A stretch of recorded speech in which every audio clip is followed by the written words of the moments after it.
No, buddy. Definitely not.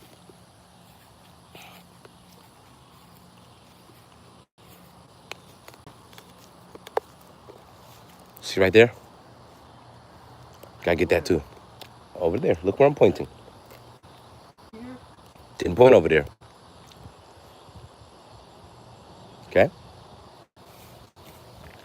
Why do I have to do this? Because it's your job. When did I get paid? You do get paid.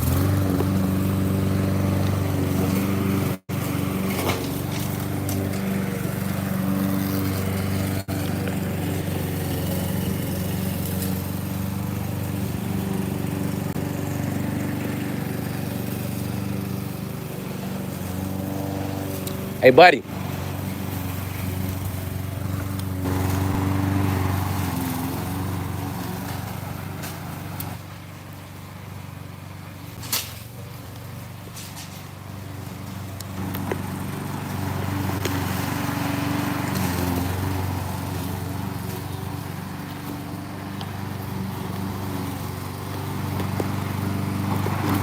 I'm gonna pull those boards up and I'm gonna make it like probably a stone path. Because that wood is so rotten. Don't make sense. I mean, that wood, in fact, when I bought the property, it was buried under there, kind of like it is now. I didn't get why it was buried, but I do now after living here because I dug it out because I was so curious to see what was under there. All right, turn it off. Turn it off. Turn it off. There you go. If you notice, when you mow over sticks, what happens? I don't know. Okay. You want to do a test and find out? Sure. Okay. So this is what we're gonna do. If you want to act like an idiot, I could treat you like an idiot. Is that what you want to do? You asked me a question and I said yes. You absolutely know what happens when you run over something with the lawnmower. Remember when you asked, "Did I do that?" What happened? I got hit by a stick. Yeah. Okay. So you know what happens when you lawn mow over a stick. It shoots out, bounces off of things, and it comes and ricochets and hits you. You're gonna injure yourself. So knowing that just happened right over there, why would you continue to see those boards bouncing up and keep mowing oblivious to the impending doom that you're about to encounter? Because I didn't care. Because you don't care if a stick goes through a lawnmower, bounces off this awning, and hits you in your face or your mouth or your eyes. Right? Yeah, I really don't. Okay, cool. Good to know. I finished going over it, so Yeah, yeah. you did. You're good. So, time to head over here now. Against this fence, all up in there. What I need you to do before you turn it on, just walk it over there because you're wasting a lot of gas. You operating the lawnmower like a person that don't pay for the gas. And when you push that bottom, that's The bottom's not being pushed. no. When you push that down, it's not being pushed down. But when you do, the wheels roll. It doesn't make sense to push it when you're trying to back up because you're just making it harder, is all I'm trying to tell you. We've been taught that before, but sometimes we got to remind ourselves stop, stop. Before you do that, you got to go in there and you got to clean out that stuff. Are you live streaming? I am. You're making money off of me. That's pretty much, that's one way to look at it. You're not even paying me anything. Yeah, I am. That's typically called compensation, or it's really called slavery. No, not the case. If you're not compensated, it's slavery. Not the case. What about when white people didn't pay black people for their work? That was slavery because they were making them work and they weren't getting paid Let anything. me tell you what's about to happen. You about to walk yourself, and you literally holding a perfect switch. Okay, so put two and two together. Are Okay, you gonna do it on live? two and two still equal four. Oh, I'll pause the live if I have to. I ain't worried about that.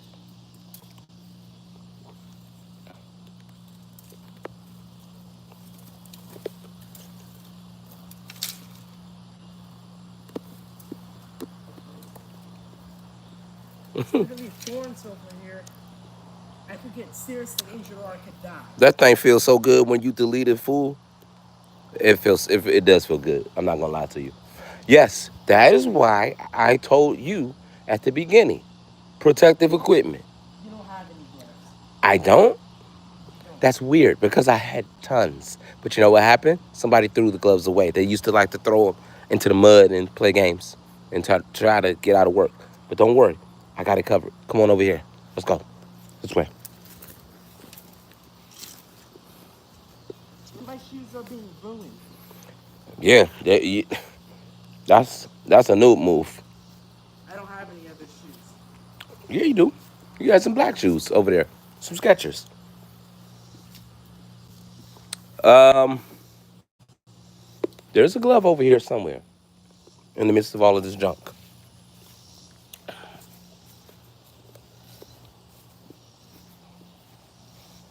Oh, hello, Mr. LSU. Roll Tide.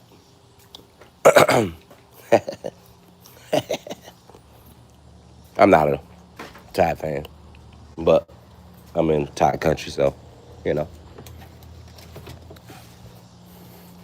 it's crazy how Auburn is here, but this is definitely Tide country. Auburn is like right down the street, but this is Tide country. Lift that up.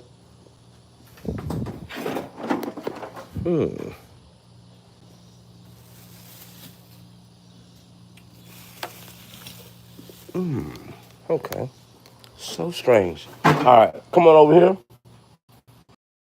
Open. Lift that trunk up.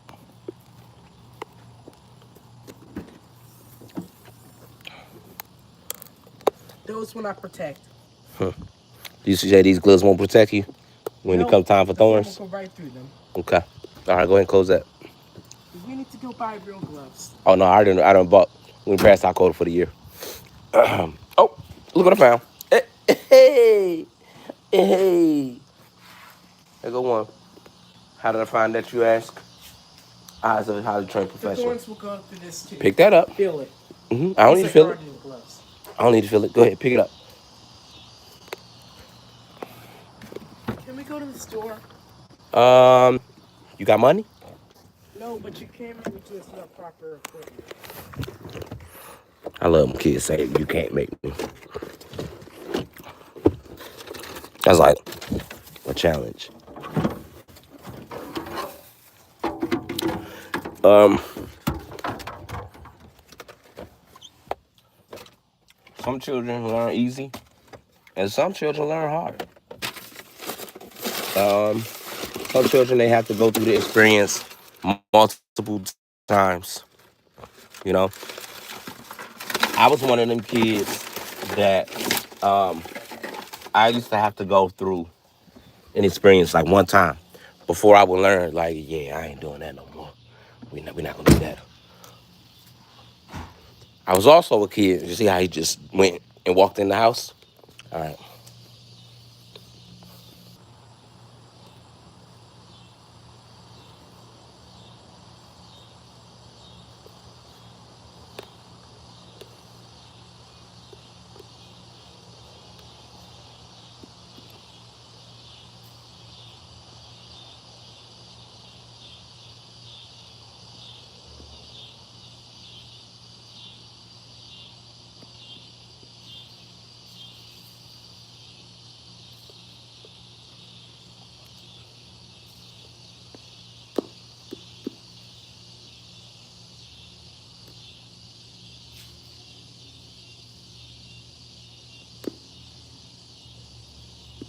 Mm.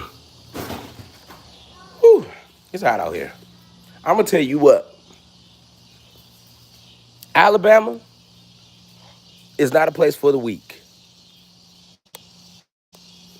Alabama is known as the heart of Dixie. Why is that? Because it was the heart of the Confederacy. The chief crop down here was cotton. Cotton was king. Cotton was this thing that you had to grab. It was very important. You got a little bit from each piece, and getting it was painful.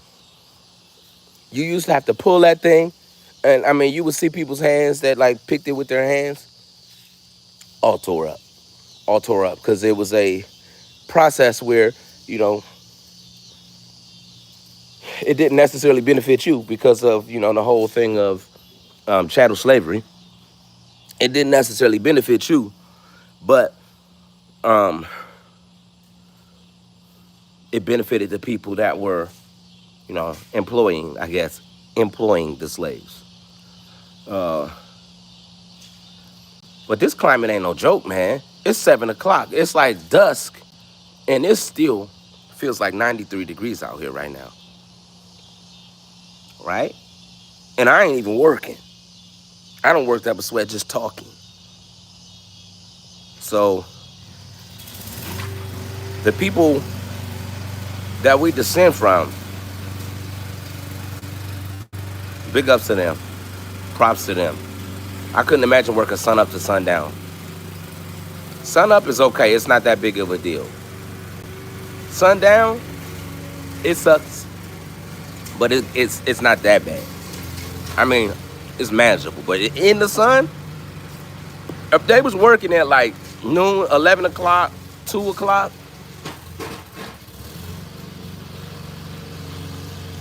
there's a lot that you could say about people that would make somebody do that. Like I don't, we don't do yard work during the heat of the day out here. I mean, I'm a tough dad, but I ain't like that. I got a lot of them joints, man. That's how many. A lot of them. But this one in particular, that's my second oldest. And so for him, every kid is different. Every kid is different. My first one, bless his heart.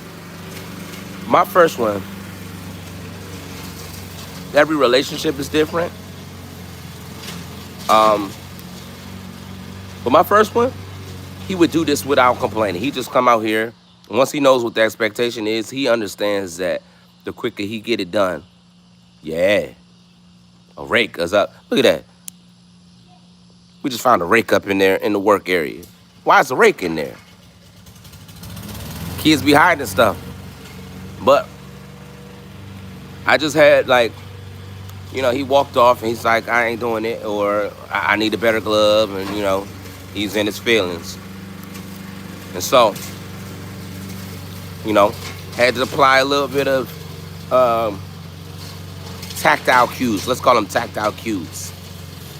Just reminders, gentle reminders, firm, loving reminders.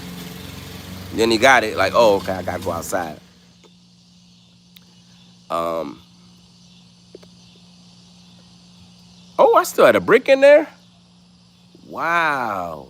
Whoa. Whoa. Thought I got rid of all of those. That's crazy. But he's a kid. My generation, we didn't get the luxury of why. The rationale behind it. Not typically. That wasn't something that was afforded to us. The why was because I said so. I got mucus, so excuse me. But we were not given that luxury. You think it starts when they are babies and getting spoiled. No.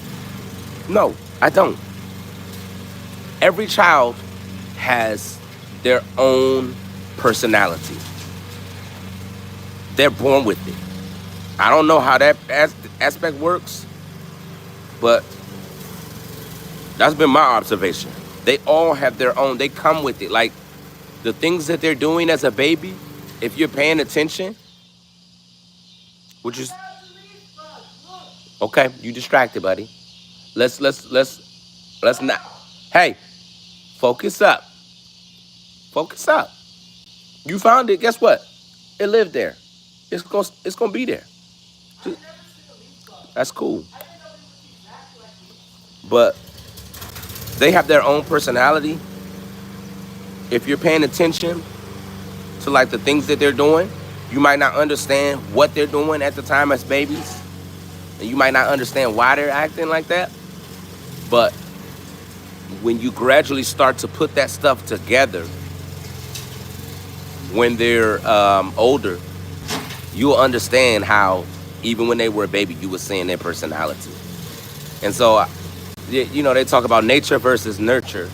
I think it's a lot of nature that goes in there, but the understanding and the training part is where you get that nurture aspect in there, because you absolutely have to put in work. Like some kids are just gonna, some kids they easily say yes.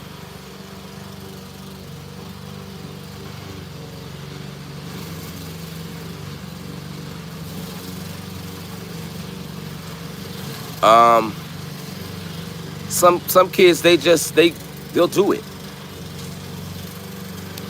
Um,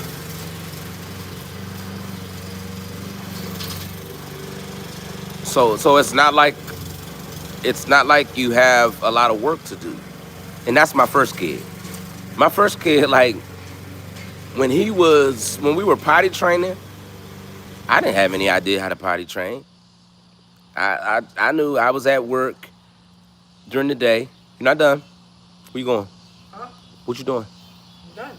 You're not done, son. We got the front, and you got to hit that right there. Look. There's too many ants in there. Okay, hit that spot right there. Okay, What? hit that spot right there. Okay. How much is discipline a factor in being tough on them? That's a good question. Um,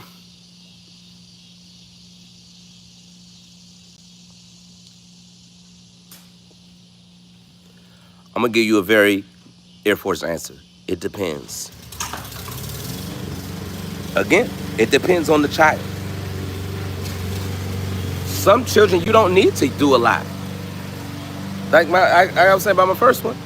Once he understands what the structure is and what the game is and how to play the game, his thing is I know that I have things that I want to do, and you have something that you want me to do. I might not want to do that right now, but I understand that I'm gonna have to do it. History has taught me that I'm gonna end up doing it, so I'm just gonna do it. I'm gonna do what you say, and then I'm gonna move on. And y'all can hear him in the background just tearing everything up, turn the lawnmower up. It's okay. I learned how to change blades pretty easy. Hey, don't hold the bottom. Don't hold the bottom. Don't hold the bottom. Hold the top. Don't hold the bottom. See, that's the top and the bottom. The bottom is the self-propelled part. You don't need self-propelled in there. Um, I understand. It's heavy because the wheels are rolling and you're trying to pull it backwards. Okay? It's heavy because and it's a perfect example of what you're doing. You working against yourself. You trying to go backwards, but you holding it down and it's trying to go forward. So you having a tug of war. So just follow the instructions and you'll do it.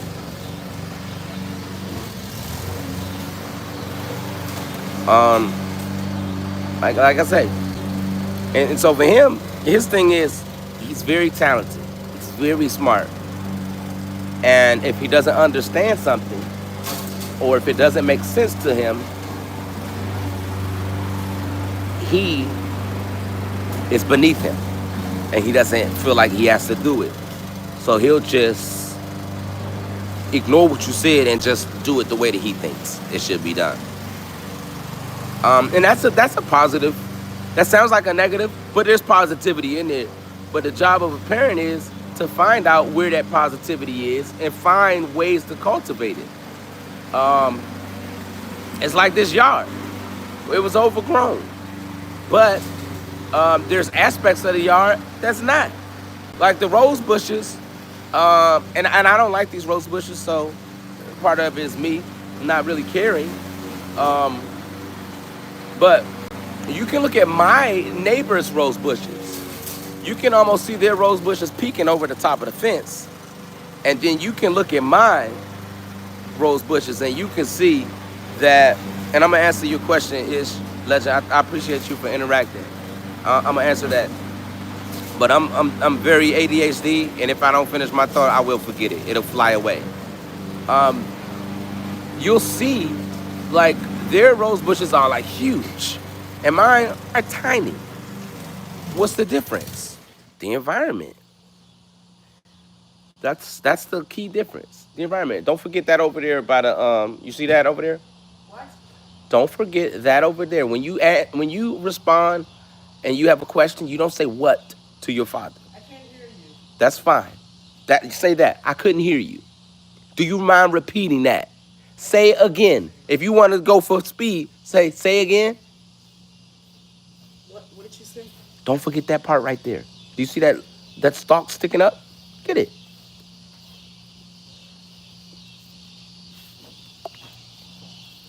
There you go. There you go. That's you in your work area. You threw something inside your work area. Move it out your work area. Um, okay.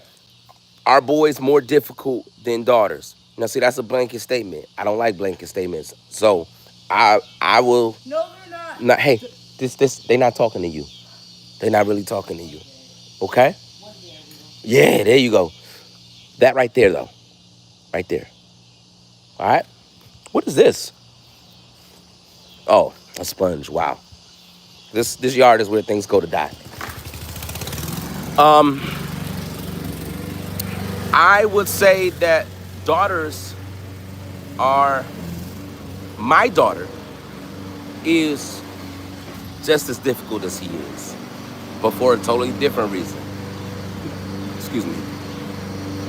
She is like kind of like the opposite of him. She have like skills and gifts and talents and abilities, but she doesn't have the confidence. That's not her strong point. She don't operate in confidence, so she needs a lot of reassurance, a lot of encouraging. Like you got it, that's it, that's good. She needs that. She thrives off of that. If she sees you in there and your face ain't looking right, she start like, well, what am I doing wrong? You know, him. If you ain't got your face right, he don't care less what your face is doing. I don't want to be here, so I'm gonna complain about. Hey, look. After you finish emptying that, you got to get over too. Okay, and then you could just instead of going around walking on the sidewalk, you could just walk right up through here and start cutting through here. Okay. Hello. Then you got to acknowledge. So he can't hear sometimes, but saying some other times he can hear. And this is okay. This is what this is like. My parents. Nah, I ain't gonna say my parents. My father, my birth father. If I would have did something like that with my birth father, you would have seen me going like this,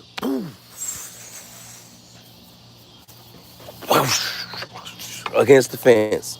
That's how my birth father would have handled that because it was disrespect.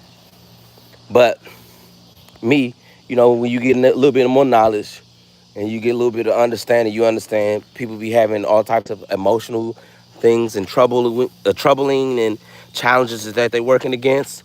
They got puberty, they got a bunch of hormones that they never experienced and they don't necessarily know how to act, how to navigate. And so you let them live. You don't have to kill them, because you understand like when you have a kid operating from a area of fear all the time, because that's what it is. A lot of the aggression is just fear. They're afraid, and you don't want kids operating from that area. It says, "How much do you think society has changed kids since you were a kid?" Um, and my dad was the same way. Yeah, it's like dad. Did I deserve that? Yeah, probably. Did he deserve that? Yeah, probably. But like, there's more than one way. Like, you got to look at it like a mechanic. If you a mechanic and you have a job that calls for, like, I can get the job done with a chainsaw, but I could also get it done with a Phillips screwdriver. So the chainsaw is probably going to be a little bit more drastic and irreversible, whereas the Phillips I could, if I do something and I don't like it, I can go back. That chainsaw, you can't go back. It's like punching and beating on the kid. Like you can't necessarily go back from that. Um, am I in favor of corporal punishment? Absolutely, absolutely, I am. Because kids need it. But the time to start that is not at 14. The time to start that is at like when they're young, moldable. Like you don't hit a 2-year old like you would hit a 14-year-old. No, that's stupid.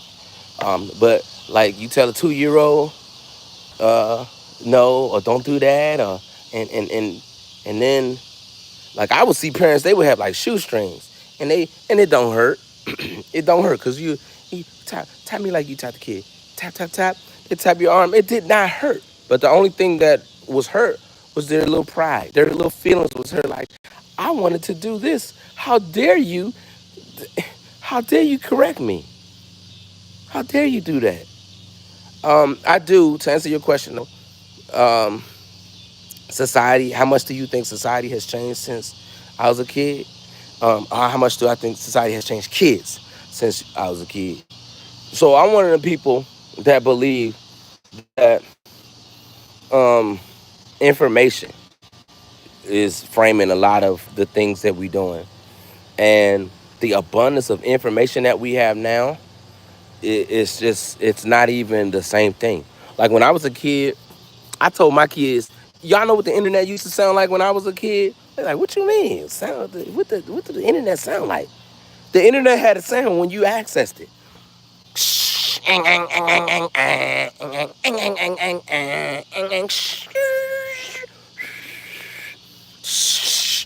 And then you couldn't be on the phone using the internet, right?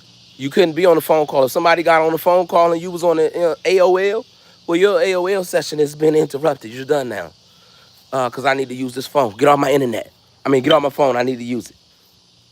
That's how we grew up. But kids now, they got internet on the phone. Kids, I didn't have no phone when I was 10 years old. These kids now, they walking around with their phone. I didn't do all of that stuff. So absolutely, information has changed the way that we relate to the world. And so, um, for sure, 100, 1000%, um, society and its processing of information has changed the way these children navigate through the world. Um, Man, I could tell y'all some of the things that we've been through with this kid, like some of the things that he's tried, some of the things that he's taught us. He taught me a lot raising him. Um, we were dog owners, and I see your question. I'm gonna get to it. Um, we were dog owners. No, and I didn't grow up. My wife, she grew up with pets. My mama and my dad, they weren't playing that. Like y'all are enough work. So we don't have time to be running behind somebody else picking up their poo and doing all that other stuff. That's not what we into. It's enough to feed y'all. We're not gonna be feeding a dog as well. But my first dog, the only thing I knew was attaching punishment onto something. And so if my dog wanted to do something, or if I wanted my dog to do something, I would attach praise when it was the behavior that I wanted to see, and I would attach, or I would withhold that praise, or I would do some punishment if it was like an undesired behavior. Like we lived in an apartment building, and I didn't want my dog to bark. I'm like, hey man, you gonna get me kicked out if you keep barking. And so I literally, and this ain't the way that you should do it probably. Um, Again, this is about growth and information and knowledge. Um, I can remember my story, my pastor telling me a story about how he used to have like bully breeds, and how he broke his bully breeds from being food protected. He said when they was a little puppy, you put your hand in their food and you'll hear them growl, and if they growl, you got to correct that. And eventually you correct it so much, you put your hand in their food, or you separate, come between them and their food, and they just, sometimes they would look the other way, or they would go somewhere else, do something else. But there wasn't any growling because we fixed that behavior when they were young. And um, so that's how I did my dog one time. Um, when I first got the dog, it was like a little puppy. It was a scared little, she's a scared little thing. And I put my hand in that bowl and she said, she looked at me sideways. And so I grabbed her by the back of her neck. Like her eyes was like, she was shocked. She didn't know what happened. She's like, what? I just, I just grumbled. I didn't even show any teeth. Was it that serious? And so that was the nature of our relationship, me and that dog. The reason why I had to give that dog up was because that was the relationship that we established. Um, I was getting ready to go away to military training, and we walking around the neighborhood. This dog, I believe she loved us, and I loved her. And we were walking, and this little girl, that little girl, she was a little fast. I was like, I don't know what's going on with this little girl, but I'm not about to be a part of this. And little girl, you need to go with your mama over there. And she just came up on me. She's like, hey. And my dog, I never seen her do this. She gristled up, like her back fur. Like, you would have thought the girl had a knife and was like, I'm gonna kill you. That's how my dog reacted. She's like, ah, ah. I was like, oh, nah, this ain't gonna work. No, no, no, no, no. We can't do violence because I'm leaving. Wife just had the baby C-section. She can't get up and down the stairs. This is just gonna be an easy kill. Took the dog back to the thing. Um, and that was that. Then we got another dog, and this dog was huge, and he was older. He called that dog, what was that dog? We called that dog his when we got him from the pound, his name was Odin. I didn't like Odin. We're not doing that. So we changed his name from Odin to OD. And Odie was this dog, and they told me about the dog. They said this dog does not respond to negative reinforcement. So if you think you about to train this dog and get this dog to do what you wanted to do by using that negative reinforcement, don't. It's not gonna work. They're not gonna get violent. They're very patient breed. I forget what the breed was. My wife will tell you. Um, Newfoundland. I think it was a Newfoundland or something like that. A big dog, but very patient and gentle and great with kids. But Odie had a lot of bad habits. And so Odie, where I was able to kind of silence Fiona's bark, she was a black lab mix. I was able to use all of that negative reinforcement, and I got her when she was young. And so I was able to she wouldn't bark indoors. If she had a problem, if somebody was near the door, she let them know that they weren't welcome by growling. She would growl through the door. Somebody tapped the door, or they tapped the next door neighbor. She said, "Urgh." You could just hear, and they say, "Okay, don't go in there." Um, but the whole point was, I tried to use the same technique that I did with my first dog on that second dog, and it was a fail because just the dog wouldn't respond to that type of training. And that's what my son has taught me. He taught me how to do that positive reinforcement because I was getting ready to do the whole negative, and we're gonna correct this and we're gonna do that, and you know, but he don't respond to that. He responds to that why, explaining do why do it like this and why does it happen? Huh? Okay, stay right there. I'll go get it for you. What you want? Yeah, you can get cold water. So you just have a seat. Um, but that's what I learned with him. I just learned how to not always have to be like the negative reinforcement is. A lot of it was just praising him, telling him, letting him know that he did something very well and that you were impressed, and giving him treats and things like that. Like that type of stuff, just it resonated with him. Um, how do you see AI playing a part in uh in changing like information? Man, I love AI.